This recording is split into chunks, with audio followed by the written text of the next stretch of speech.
There is a moment, buried 13.8 billion years deep in the history of everything, when the universe held its breath. Hydrogen. Helium. Darkness so absolute it had no name.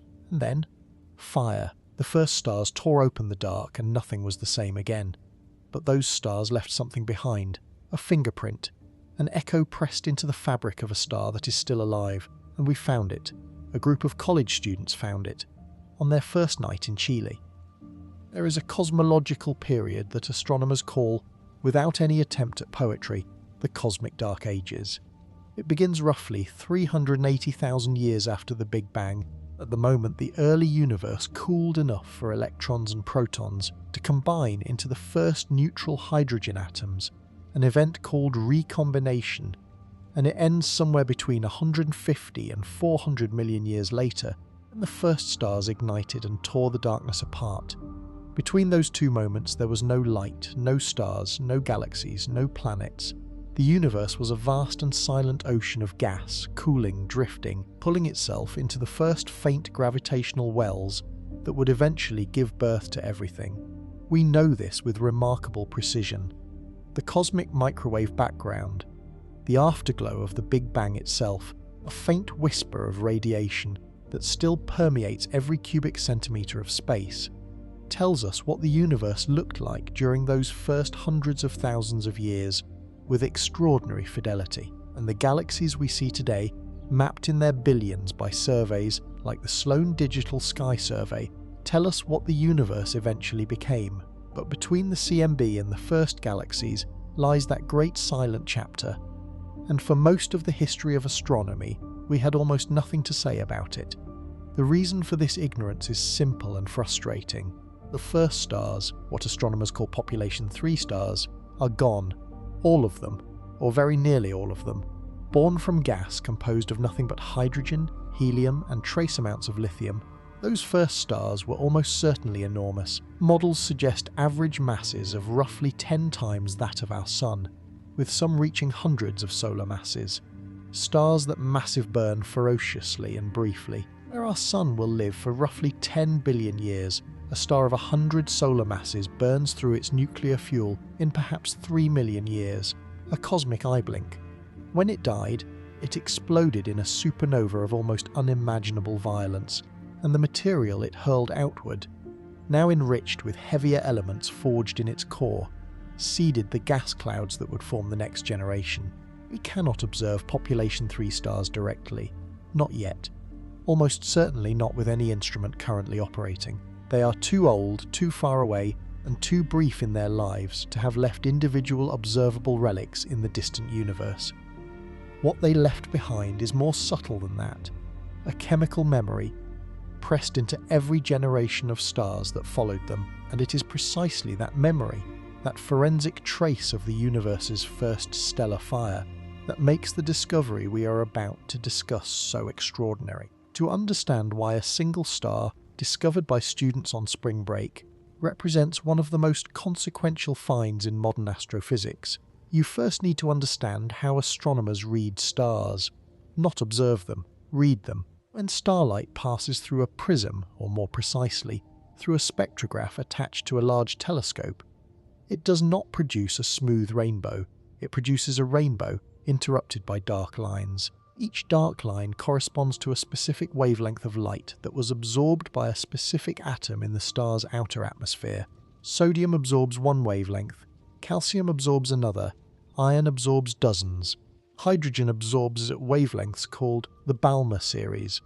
The pattern of those absorption lines is, in effect, a chemical fingerprint, a precise record of every element present in that star's atmosphere, readable from tens of thousands of light years away.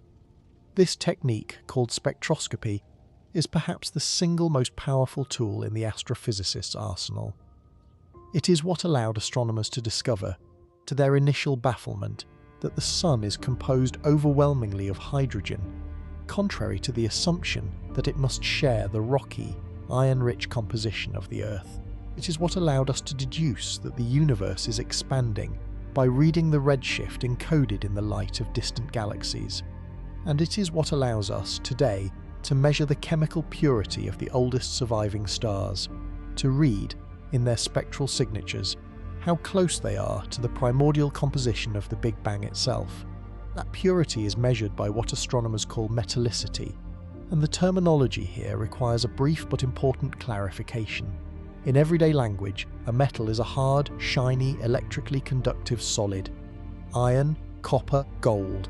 In astronomy, a metal is any element heavier than helium. Carbon is a metal. Oxygen is a metal. Nitrogen, silicon, iron, calcium, all metals. The word is used to capture a single fundamental distinction between the two elements that emerged from the Big Bang, hydrogen and helium, and everything else, which had to be built inside stars. A star's metallicity is therefore a direct measure of how much stellar processing had occurred in the gas from which it formed. The less metal a star contains, the closer it is to the primordial universe. Our Sun's metallicity is taken as the reference standard, what astronomers call solar metallicity. The Sun was born 6 billion years ago from a gas cloud that had been enriched by roughly 9 billion years of previous stellar generations, and its composition reflects that heritage. Roughly 73.5% hydrogen, about 25% helium, and approximately 1.5% everything else. That 1.5% is the accumulated output of billions of dead stars, and it is what made the rocky planets of our solar system possible. What made the iron in your blood possible? What made you possible? Now imagine a star with not 1.5% metals, but a fraction so small it barely registers. A star with 0.005% of the metal content of the Sun.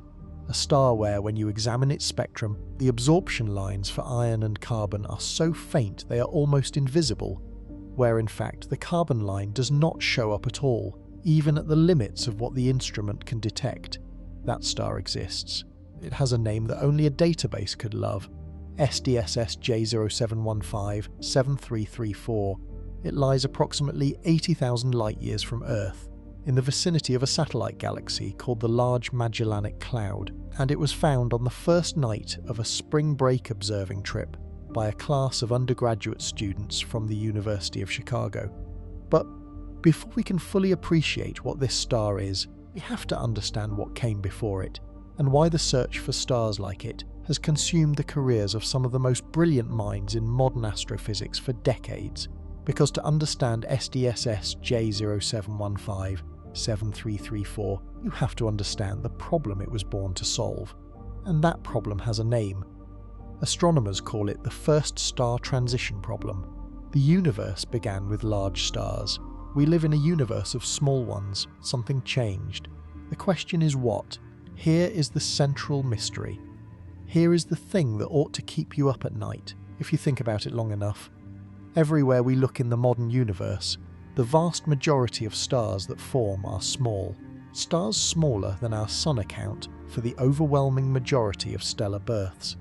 Dim red dwarfs, with surface temperatures barely above 3000 degrees Kelvin, burning so slowly that some of them will outlive the current age of the universe many times over. Our Sun itself, at one solar mass, sits near the upper end of the mass distribution for new stars. Truly massive stars, the kind that burn bright, die young and explode, represent fewer than 1% of all stars being born in today's universe. But the very first stars, the population 3 generation, were almost certainly nothing like this. When you run the physics of star formation in a gas composed purely of hydrogen and helium, with no heavier elements whatsoever, you get a profoundly different outcome. The simulations are consistent on this point. Population 3 stars were enormous. Average masses perhaps 10 times the Sun, with a significant fraction reaching hundreds of solar masses, possibly even thousands. The most extreme theoretical models suggest some population 3 stars may have been so massive, perhaps between 1,000 and 10,000 solar masses, that they were effectively in a class by themselves, objects that astronomers have begun calling monster stars, whose existence was hinted at by JWST observations of galaxies, showing extreme nitrogen abundances that nothing else in our models can explain. Why were they so large? The answer comes down to cooling. To form a star, a cloud of gas must collapse under its own gravity, but as it collapses, it heats up, and the heat creates pressure that resists further collapse. The gas must radiate away that heat in order to keep contracting. In a modern metal-rich gas cloud, there are countless ways to radiate. Carbon, oxygen, and silicon atoms all emit light efficiently, carrying energy away from the collapsing gas and allowing it to fragment into many small, cool clumps. Each clump then collapses independently to form a star. The result is the kind of star formation we see today, a rich cluster containing stars of many different sizes, most of them small. In a pristine gas of hydrogen and helium alone, this efficient cooling is simply not available. The only coolants are molecular hydrogen, which is a notoriously poor radiator, and a molecule called helium hydride, HH+, which was actually the very first molecule to form after the Big Bang. These are slow, inefficient radiators. They bleed heat away from the collapsing gas cloud at a glacial pace. The result is that a primitive gas cloud cannot fragment as efficiently. It tends to collapse more monolithically, producing fewer, larger stars. The universe's first stellar nurseries were not producing red dwarfs. They were producing giants. This is the first star transition problem in its starkest form. At some point, after some number of supernovae from those first massive population 3 stars had occurred, after some threshold amount of heavy elements had been injected into the gas, the character of star formation changed fundamentally. The universe flipped a switch. It went from making monsters to making dwarfs, and it did so because of those first supernovae and what they scattered into the cosmos. The question that has divided astrophysicists for years is this: what precisely was the mechanism of that switch? Was it the presence of heavy elements in the gas phase, carbon, oxygen, silicon, acting as efficient radiators and allowing gas clouds to fragment into smaller pieces? This is called the fine structure cooling hypothesis, and it is elegant and intuitive. Or was it something more subtle, something solid rather than gaseous? Was it dust? Dust, in an astrophysical context, is not what you find on a bookshelf. It is submicron grains of material, silicates, carbonaceous particles, iron-bearing compounds that are produced when the ejecta of a supernova cools and condenses. These grains are extraordinary radiators. They absorb thermal energy and re-emit it as infrared light with extreme efficiency. In a gas cloud seeded with even a tiny amount of dust, the cooling rate surges. The cloud can fragment where it could not before. Smaller clumps condense. Smaller stars are born. The problem is this: in the very early universe, immediately after the first population 3 supernovae, was there enough time and enough supernova ejecta to produce the dust necessary for this cooling pathway? The fine structure cooling model requires relatively modest abundances of carbon and oxygen. The dust cooling model requires that those metals first condense into solid grains. These are different thresholds, and distinguishing between them has required the kind of observational evidence that is extraordinarily hard to obtain. You cannot travel back 13 billion years and take a sample. You cannot observe the first population 3 stars directly. The only evidence available is forensic, the chemical composition of the stars that formed immediately after those first explosions. And to read that forensic evidence with any confidence, you need to find a star that is as chemically primitive as possible, a star whose composition reflects the output of as few previous supernovae as possible. Ideally, a star that formed from a gas cloud touched by the explosion of a single population 3 star. This is what makes extremely metal-poor stars, the kind that spectroscopic surveys spend years hunting for, so scientifically precious. Each one is not merely an old star. Each one is a fossil record, a chemical diary, a direct witness to the state of the universe at the moment it formed, and for decades, the record for most primitive surviving star ever found had held stubbornly at a level that was telling us something, but not quite enough. Then, on the night of March 21st, 2025, 7 students at a telescope in the Chilean Andes changed that, and the answer they found, the specific pattern of elements in the star they discovered, landed squarely on one side of a debate that has been running for the better part of 3 decades. But before we get there, we need to sit with one more layer of this problem. Because the search for ancient stars is not simply a matter of pointing a telescope at old stars and reading their chemistry. Finding them in the first place requires a different kind of detective work entirely, and the tool that made this particular discovery possible has been quietly transforming astronomy for a quarter of a century. In 1998, construction began in the mountains of New Mexico on what was at the time a somewhat unusual telescope. It was not especially large. Its primary mirror was 2.5 meters in diameter, modest by the standards of the large observatories being built at the same time.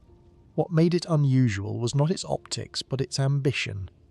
The Sloan Digital Sky Survey was not designed to study one object or one galaxy or one class of phenomenon. It was designed to map the sky, all of it, systematically, repeatedly, with a degree of photometric and spectroscopic coverage that had never been attempted before. The first SDSS data release came in 2003, and it was unlike anything that had previously been made available to the astronomical community. Not just because of its size, though the size was staggering, cataloguing hundreds of millions of objects, but because it was public. Anyone could download it. Any researcher at any institution in any country. Any student with an internet connection and some knowledge of how to query a database. This was, as it turned out, a profound decision, because the scale of the sky means that any single research team, however talented and well-funded, will inevitably miss things. The signal-to-noise ratios required to identify extremely metal-poor stars in a photometric survey are subtle. They manifest as slight colour anomalies, as tiny deviations from the expected spectral energy distributions of normal stars, as flags in the data that require a trained eye or a well-designed algorithm to catch. The more eyes examining the data, the more likely that signal is to be caught. By the time SDSS entered its fifth generation SDSS-V, now operating with a fleet of robotic spectrographs that can observe hundreds of targets simultaneously, it had become something more than a survey.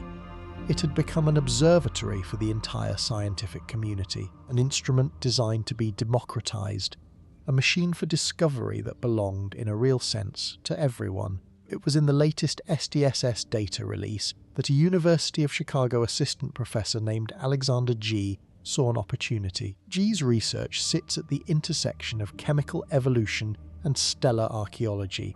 The painstaking work of reading the chemical compositions of the oldest surviving stars to reconstruct the conditions of the early universe. He had spent years doing this work with large collaborations, with professional astronomers, with the slow and careful machinery of academic science. But he was also, in the spring of 2024, preparing to teach an undergraduate field course in astrophysics.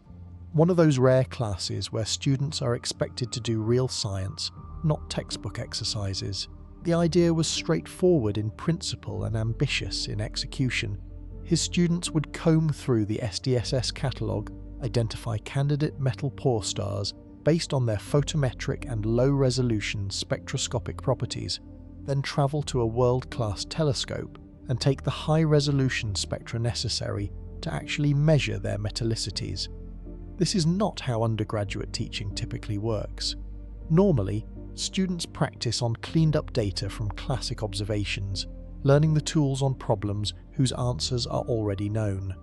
G's course was different. The answers were not known. The stars were real candidates. The science was live. Over several weeks in late 2024, the class examined the data from thousands of stars flagged in the SDSS database as potentially metal-poor. They applied selection criteria. They narrowed the list. They cross-referenced with other catalogues, including data from the European Space Agency's Gaia mission, which provides extraordinarily precise measurements of stellar positions and motions. From their initial sweep, they identified 77 stars worth further examination, candidates that warranted the telescope time, the transatlantic flight, and the week in the Chilean mountains. The Las Campanas Observatory sits at 380 meters above sea level in the Atacama Desert of northern Chile. The Atacama is one of the driest places on Earth. The humidity is so low that the skin on your hands will crack within hours if you do not apply cream, and the sky above the observatory on a clear night is so dark and transparent that the Milky Way casts a faint shadow on the ground.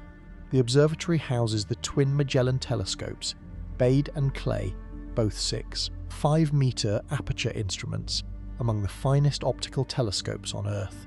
The Magellan Clay telescope is equipped with an instrument called the Magellan Inamori Kyocera Echelle Spectrograph, or MEEC, which can simultaneously measure a wide swath of the visible spectrum at high resolution, producing the kind of detailed chemical fingerprint that turns a photometric candidate into a confirmed ancient relic, or a perfectly ordinary star. 7 students made the journey. Their first observing session was on the night of March 21st, 2025.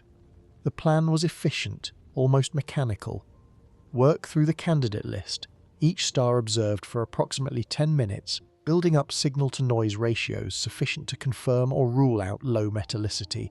The second star they pointed the telescope at that night was a faint red giant catalogued as SDSS J0715-7334, and the world, for this small group of students and their professor, quietly shifted on its axis.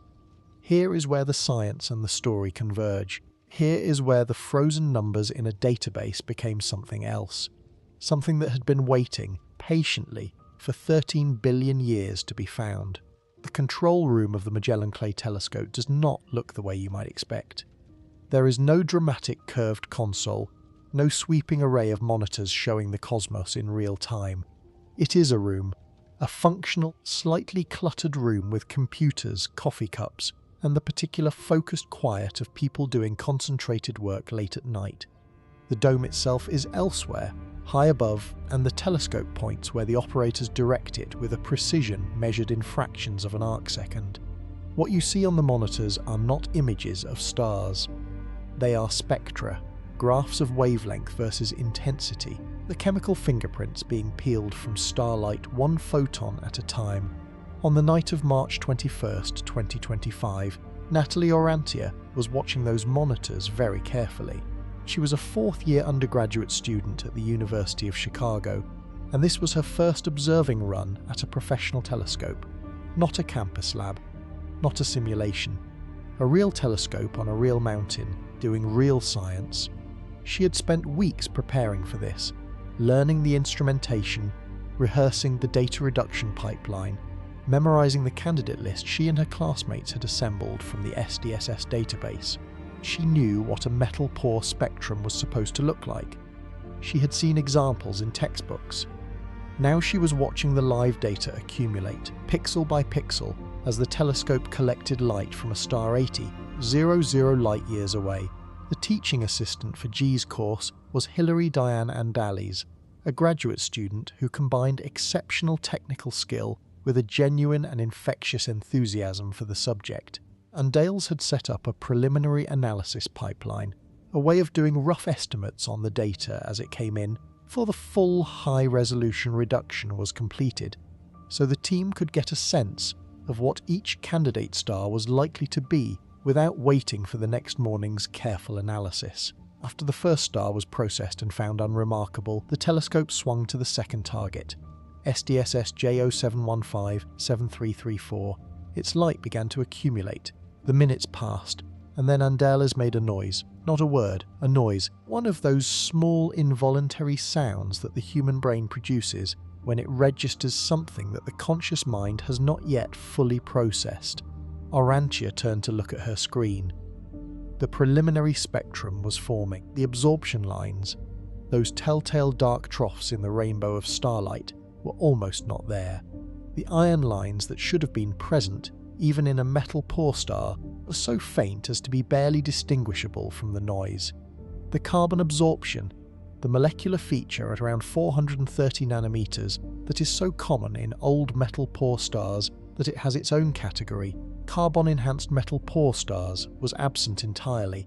"This is nuts," Andales said. Could it be a mistake? It was not a mistake. The more they looked at it, the more clearly the data held up. The signal was real, the spectrum was real. The star was real, and it was unlike anything that had been observed before. Professor G, standing at another monitor, was doing what he later described as mental backflips. Not the visible, theatrical kind, the internal kind, where the rational mind is racing ahead through implications, while the external face maintains the careful composure that the situation seems to require, because G understood immediately what this spectrum was suggesting, and the implications were significant enough that he did not want to say them out loud until the data was confirmed. The plan for that night had called for each star to receive approximately 10 minutes of observation. G revised the plan. The remaining candidates would receive their scheduled time, but SDSS J0715-7334 would receive a full 3 hours the following night. Everything the Magellan Clay telescope could give it, the students finished the first night's run in the early hours of the morning. The sky was that extraordinary Atacama dark that visitors never quite get used to, a darkness so deep and stars so numerous that the Milky Way is not a faint smear but a structure, a three-dimensional river of light overhead. Orantia later said she did not notice the sky that night because she was thinking about the star, about the spectrum, about whether the tiny absence on the monitor, that ghost where absorption lines should have been, was what she thought it was. "You could feel the energy in the room," she said afterward. "Even when we weren't talking about it, you could feel it." The following night, the telescope returned to SDSS J0715-7334 for 3 uninterrupted hours. The spectrum that accumulated was clean, precise and definitive. The iron abundance was 10 to the power of -4.3 times the solar value. Written out, 0.00005% of the iron in our Sun. The carbon was so low it could not be detected at all. Only an upper limit could be placed on it, and that upper limit was itself extraordinarily low. Magnesium, aluminium, calcium, all present, all at levels consistent with a single story. This star had formed from gas that had been touched by the explosion of precisely one prior star, a population 3 object, and that explosion had scattered only a tiny quantity of enriched material into the cloud before the gas collapsed. On the flight home, G rewrote the entire curriculum for the following quarter. The students would not be learning from archival data or textbook exercises. They would be doing the science themselves. The class divided into small groups. One group focused on the iron abundance, one focused on carbon, one focused on the orbital dynamics of the star, using Gaia data to trace its path through space and time. One focused on modelling what kind of population 3 star could have produced the chemical signature they were seeing, and they began to write the paper. I find it difficult, and I want to be honest about this, to fully articulate how unusual and moving this moment is in the context of how science normally works. Scientific discovery is, most of the time, a slow and unglamorous grind. Years of grant applications, instrument calibrations, referee reports, revisions, and incremental progress. The transformative moments, when they come, are often anticlimactic, a number that is slightly different from expected, confirmed and reconfirmed over months before anyone dares call it a discovery. What happened to this class of undergraduates? The overnight realization, the 3-hour follow-up, the flight home that became a moment of reconstruction, is the kind of story that people join physics classes hoping, in some quiet corner of themselves, that it might happen to them.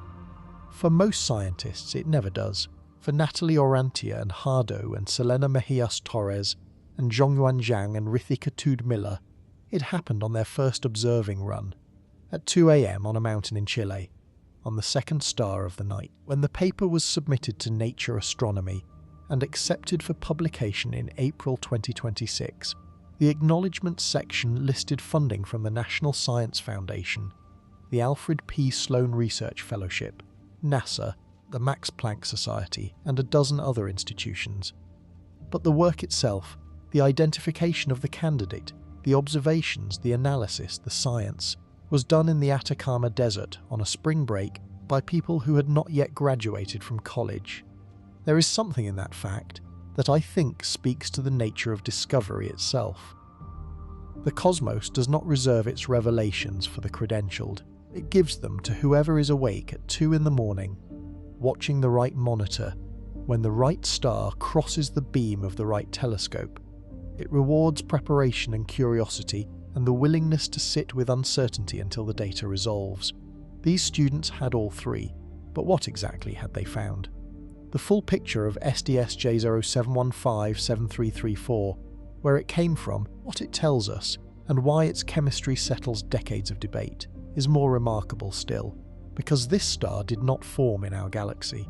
When Hardo's group finished their analysis of SDSS J0715-7334's orbital dynamics, using the Gaia satellite's exquisitely precise measurements of the star's position and velocity, they discovered something that added an entirely new dimension to the story. This star was not born in the Milky Way. To understand why this matters, you need to know something about the Large Magellanic Cloud. The LMC, as astronomers nearly universally abbreviate it, is the largest of roughly 100 to 200 small satellite galaxies that orbit our own galaxy. Visible to the naked eye from the southern hemisphere, as a faint, detached cloud near the south celestial pole, it is a genuinely massive structure, containing a few billion stars, with a diameter of roughly 14,000 light-years. By cosmological standards, the LMC is our nearest large galactic neighbour, lying approximately 160,000 light-years from Earth. The LMC has had a very different life from the Milky Way. Our galaxy is what cosmologists call a merger product. It has grown over billions of years by cannibalizing smaller galaxies, sweeping up dwarf systems and star clusters, incorporating their stars into the broader fabric of the Milky Way disk and halo. This process of hierarchical assembly has been constant and ongoing, and it has continuously enriched our galaxy's interstellar medium with the stellar processed material from all those absorbed galaxies. The LMC, being smaller and less massive, has had a comparatively more isolated existence. For most of its history, it has orbited at a safe distance from the Milky Way, slowly accreting pristine hydrogen from the cosmic web, the vast intergalactic filaments of gas that connect all large structures in the universe, without the aggressive merging and enrichment that characterizes the history of larger galaxies. This relative isolation has a specific and measurable consequence. The LMC contains a proportionally higher fraction of very old, very metal-poor stars than the Milky Way does. Its chemical history has moved more slowly. Its stars have had less time and less exposure to supernova-enriched gas to acquire the heavy elements that our Sun takes for granted. The halo of the LMC, the diffuse, loosely bound outer envelope of stars that surrounds its main disk, is the most extreme version of this. Stars in the halo of any galaxy tend to be the oldest, most metal-poor members of that galaxy's population, the survivors of the earliest phases of star formation, before the main disk had assembled. An LMC halo star is therefore a prime candidate for extraordinary antiquity and chemical primordialness. Tracing the orbit of SDSS J0715-7334 backwards through time using Gaia's proper motion and radial velocity measurements, the team found that its trajectory is consistent with origin in the outer halo of the Large Magellanic Cloud. The star is, in G's phrase, an ancient immigrant, a relic of the LMC's earliest stellar population, now drifting through the outer halo of the Milky Way as a consequence of gravitational perturbations that have gradually drawn it toward our galaxy. It did not form here. It was born somewhere else entirely, in a galaxy that has spent most of its history in relative isolation from the enrichment processes that shaped our own celestial neighbourhood. This origin story, it turns out, is not incidental. It is part of the explanation for why this star is so pristine. Kevin Schlaufman, an associate professor of physics and astronomy at Johns Hopkins University, who originally identified SDSS J0715-7334 as a candidate star of interest back in 2014, put it this way: it is possible that we are going to find a relatively higher proportion of ultrametal-poor stars in galaxies like the Magellanic Clouds than in our own Milky Way. The reasons for this are structural. The LMC has been able to ingest material from the cosmic web for a longer period than the Milky Way, without the continuous heavy enrichment from galactic mergers. Its lowest metallicity stars therefore sit at a lower chemical floor than comparable stars in our galaxy. SDSS J0715-7334 is not just the most pristine star we have found. It may represent a class of star that the Milky Way itself cannot produce, or at least cannot produce in the numbers that the LMC can. Our own galaxy has simply processed too much of its gas already. This is a striking insight, and it has immediate practical implications. It suggests that future searches for the most ancient surviving stars should deliberately target the satellite galaxies of the Milky Way, the LMC, the Small Magellanic Cloud, and other dwarf galaxies in the local group. The Milky Way itself, for all its convenience as a target, may be the wrong place to look for the most primordial chemistry. The true relics may be hiding in its neighbours, drifting slowly inward through the gravitational tides that are, over billions of years, drawing the LMC closer to a final merger with our galaxy. A collision predicted to occur in approximately 2.4 billion years from now. This is, to my mind, one of the more genuinely vertiginous realizations to emerge from this discovery. The most primitive star we have ever found is an immigrant. It formed not in our galaxy, but in a smaller, slower, more isolated one. It has spent most of its 13 billion year life in a galaxy that was never our own. And it has been drifting toward us for a very long time, a messenger from a different chemical history, carrying on its spectrum the fingerprint of a universe that no longer exists, arriving just in time to be found by a group of students who had just boarded a flight to Chile. But let us return now to the chemistry, because the specific pattern of elements in SDSS J0715-7334 is not merely a measure of antiquity, it is a message, and what it says resolves, or very nearly resolves, one of the most fundamental debates in stellar archaeology. The paper describing SDSS J0715-7334 was published in Nature Astronomy on April 3, 2026. The lead author was Alexander G., the assistant professor at the University of Chicago, whose course had produced the discovery. The co-authors listed include the 7 students and graduate students who contributed to the analysis, as well as a constellation of senior researchers from a dozen institutions: Johns Hopkins, the Max Planck Institute of Astronomy, Harvard, Ohio State, Vanderbilt, Carnegie, Yale, and others, who provided expertise supporting observations and theoretical modelling. The paper's core data is specific, precise, the kind of numbers that do not lend themselves to loose paraphrase. The iron abundance of SDSS J0715-7334, as measured from high-resolution spectroscopy with the MIC instrument, is Fh-4, 3, meaning the star contains 10-4.3 times as much iron as the Sun, expressed as a ratio of iron to hydrogen.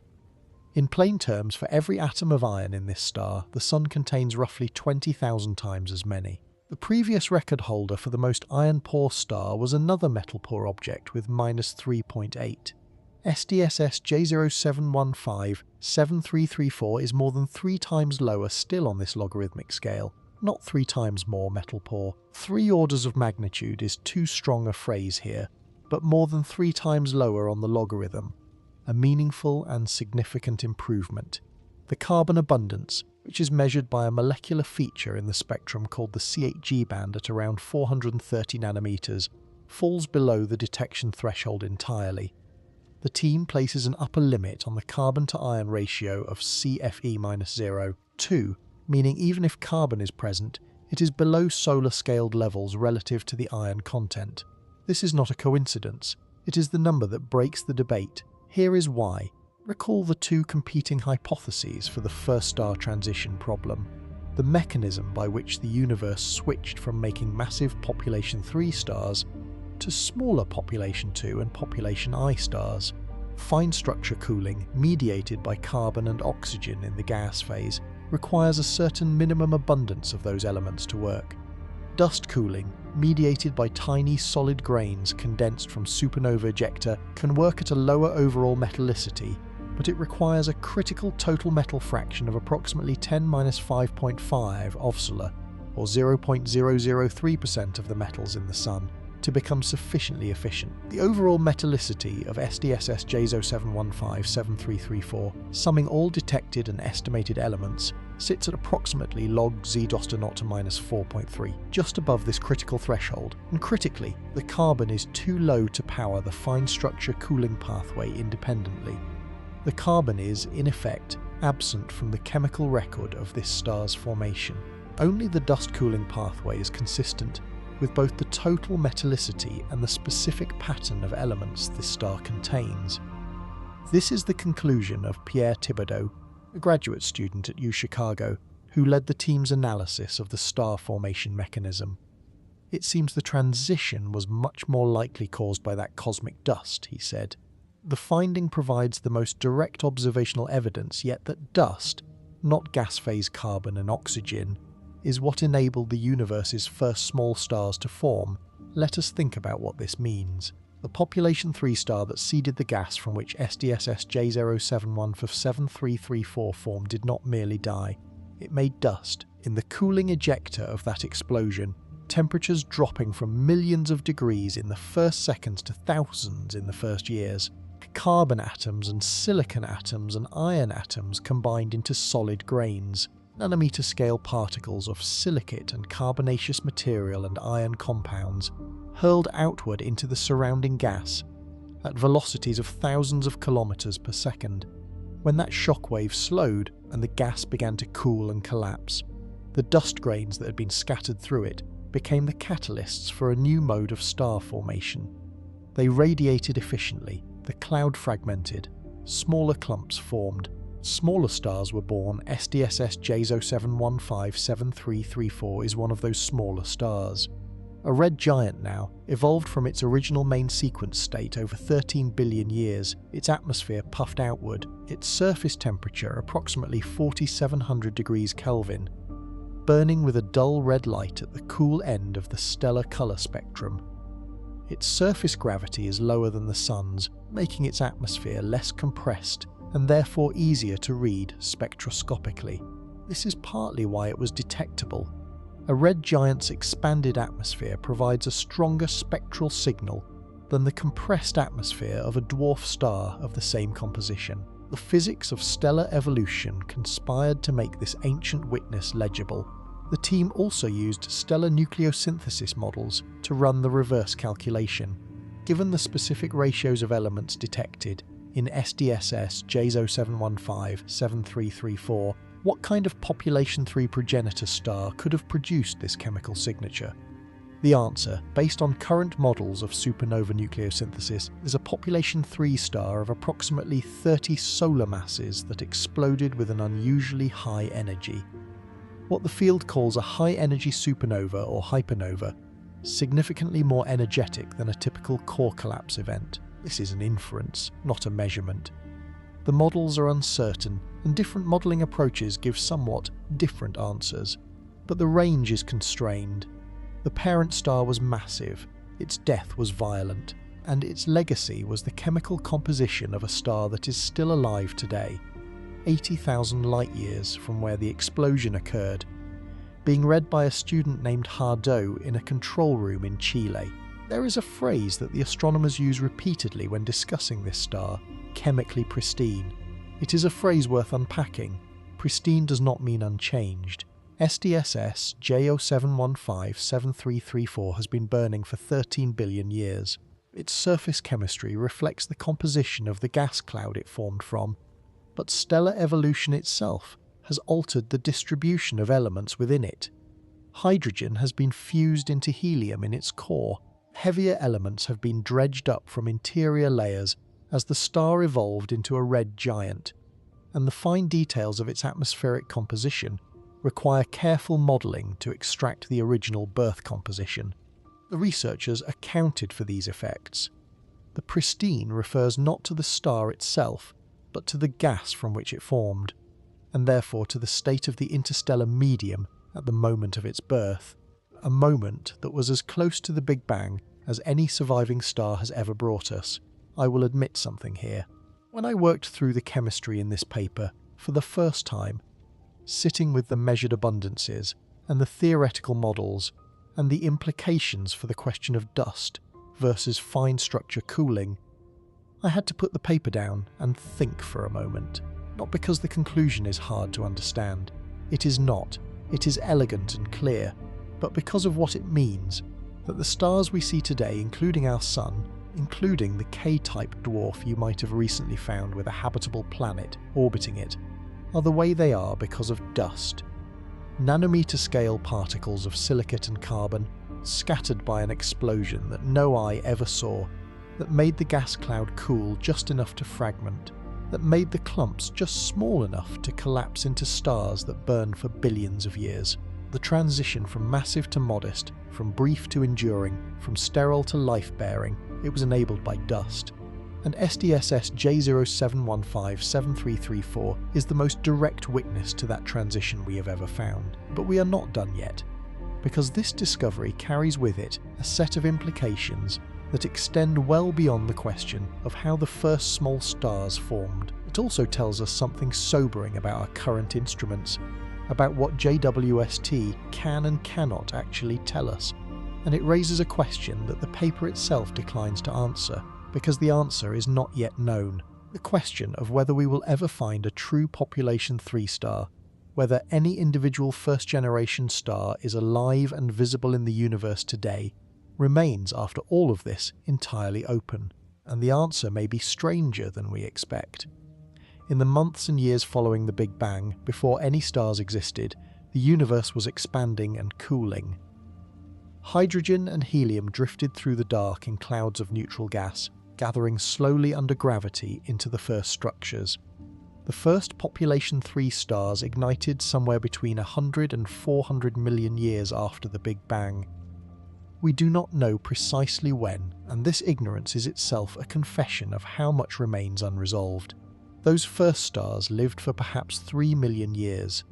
When they died, the universe was somewhere between 0.1 and 0.5 billion years old. The gas they enriched formed the second generation. The second generation lived longer, died, enriched further. And so on down through 13 billion years of stellar generations, until the gas that formed our Sun and its planets had been processed enough times to contain the full periodic table of elements that life requires. SDSS J0715-7334 sits at the second generation of this hierarchy, or very close to it. Its chemical composition is consistent with a gas cloud that received the ejecta of a single population 3 stars supernova and then collapsed before it could be enriched further. It is, in the language of stellar archaeology, a daughter of the first stars, perhaps the closest surviving proxy for those original objects that we have ever directly observed. It is not a population 3 star. It cannot be. Its very existence proves it is population 2, because a population 3 star that formed at the true beginning would have either burned out billions of years ago, if massive, or would be so rare and faint, if low mass, as to be effectively invisible in current surveys. This is where the discovery of SDSS J0715-7334 delivers what may be its most important scientific message. The metallicity of this star, F-4.3, is already far more pristine than anything JWST has found at high redshift. The most metal-poor galaxies detected by JWST in the first billion years of cosmic history still contain roughly 15% of the Sun's metal content, about 30 times more enriched than SDSS J0715-7334. The paper makes this explicit. The star is more than 10 times more metal-poor than the most metal-poor high-redshift galaxies yet found by JWST. And those galaxies are already being cited in some corners of the literature as tentative evidence for population 3 star formation. This is a bracing recalibration. It means that when we look at a distant, high redshift galaxy through JWST and measure its metallicity to be extremely low by normal galactic standards, we are not seeing anything close to population 3 star formation. We are, at best, seeing something roughly analogous to what SDSS J0715-7334's parent galaxy must have looked like at a relatively advanced stage of chemical enrichment, already well past the primordial threshold. The paper's authors are unambiguous. To make legitimate claims of detecting population 3 stars in distant galaxies, JWST would need to achieve signal-to-noise ratios at least 10 times better than what it currently delivers. This is not a criticism of JWST, it is a statement about the problem's difficulty. The telescope is extraordinary, the most powerful space-based observatory ever built, designed specifically to probe the early universe in the infrared wavelengths that redshifted ancient light occupies. But finding population 3 stars, even in principle, requires either identifying individual stellar survivors in nearby galaxies, what spectroscopic surveys like the SDSS are designed to do, or achieving levels of spectroscopic sensitivity at high redshift that are beyond current hardware. Both paths are being pursued. Neither has yet produced a confirmed population 3 detection. There have been claims. Several times in recent years, headlines have announced the possible detection of population 3 star signatures in JWST data, most often in the form of unusual emission line patterns in very distant galaxies that could, under some models, be attributed to the contribution of massive, metal-free stars. The most striking of these involved unusual nitrogen abundances in early galaxies, abundances so extreme that some models invoked monster stars of 1,000 to 10 zeros and solar masses to explain them. These are genuinely compelling observations, and the paper trail they have generated is rich and active, but they are not confirmed detections of individual population 3 stars. They are constraints, hints, upper limits on our ignorance. The hunt for population 3 stars represents what is, in my view, the deepest remaining question in observational astrophysics. It is a question with direct implications for our understanding of how the universe transitioned from a structureless ocean of hydrogen and helium into the complex, chemically rich cosmos we inhabit. Finding a true population 3 survivor, if any exist, would be the equivalent of finding a living dinosaur in a remote jungle. Not merely a discovery, but a revolution in our understanding of what is possible, what has survived, and what the universe was capable of in its first million years.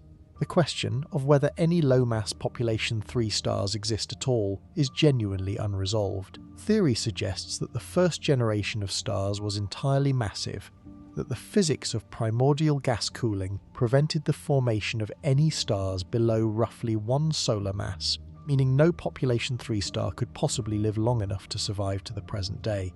If this is correct, SDSS J0715-7334 is as close as we will ever get. A second-generation star, born from gas touched by that first fire, carrying the last remaining chemical memory of an era that is otherwise completely invisible to us. But theory is not infallible.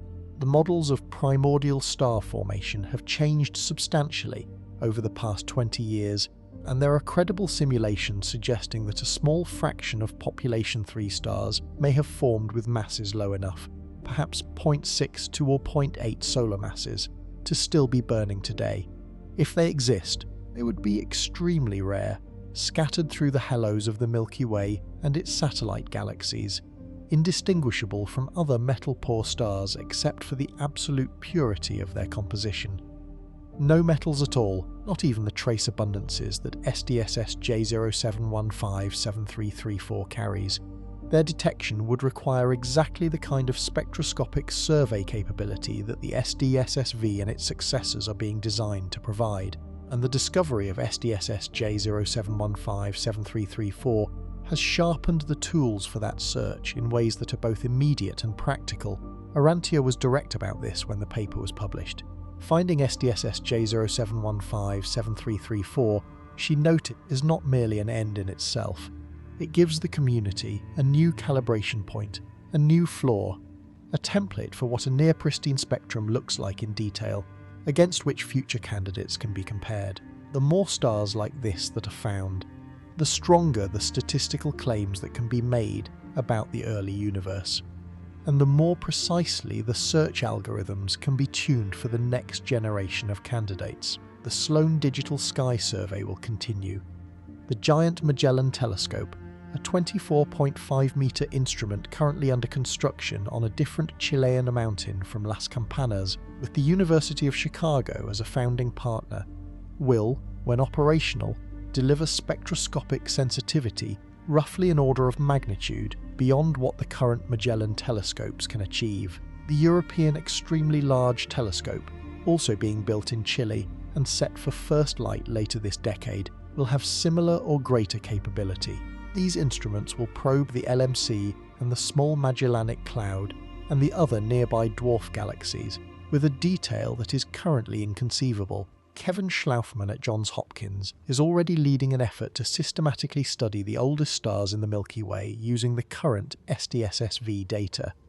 The survey, by his own assessment, has only scratched the surface, and beneath that surface, somewhere in the data that these telescopes will produce, somewhere in the spectra of stars that have not yet been observed at high resolution, somewhere in the halos of galaxies that have not yet been systematically examined, there may be something that has never been seen before, a star with no metals at all, a star born entirely from the output of the Big Bang, a population 3 survivor, or there may not be.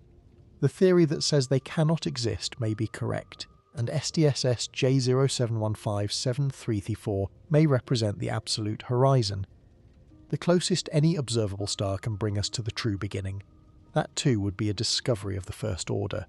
To know that the horizon is real, to measure its precise location, to understand exactly what lies on the other side of it, even if we can never cross it, is a form of knowledge that science has always valued above comfortable ignorance. There is a thought that stays with me long after the paper is filed and the data has been archived and the students have returned to their other courses and their other lives. It is not a scientific thought exactly. It is something closer to a feeling, one of those strange, slightly vertiginous sensations that certain discoveries produce, where the scale of what you are contemplating briefly outpaces your capacity to hold it. Somewhere between 100 and 400 million years after the Big Bang, in a gas cloud we will never directly see, at a location in space that the subsequent 13 billion years of cosmic evolution has rendered unrecognizable, a star ignited. It was enormous.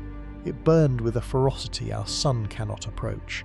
In 3 million years it was dead, and it died in an explosion that scattered its interior, the carbon and iron and magnesium and silicon that its core had laboured to produce, into the gas around it. That gas began to cool, and among the material from the explosion were tiny solid grains, nanometer-scale particles of condensed matter, radiated heat more efficiently than the surrounding atoms, and allowed the cloud to fragment into clumps that were small enough to form small stars. One of those small stars is still alive. It is a red giant now, cool and enormous and dim by the standards of the stellar zoo, burning steadily with a surface temperature of 4,700 degrees Kelvin. It has been doing this for approximately 13 billion years. It orbited in the halo of a satellite galaxy that spent most of its existence in peaceful isolation from the Milky Way. And then, some billions of years ago, it began drifting toward us, slowly, inexorably, drawn by the gravitational tide of our own far larger galaxy. In the spring of 2025, it crossed the beam of a 6.5-metre telescope on a mountain in the Atacama Desert. A teaching assistant made a small sound. A student looked at a monitor. A professor did mental backflips. What strikes me most about this story is not the star itself, as extraordinary as it is. What strikes me is the continuity it embodies.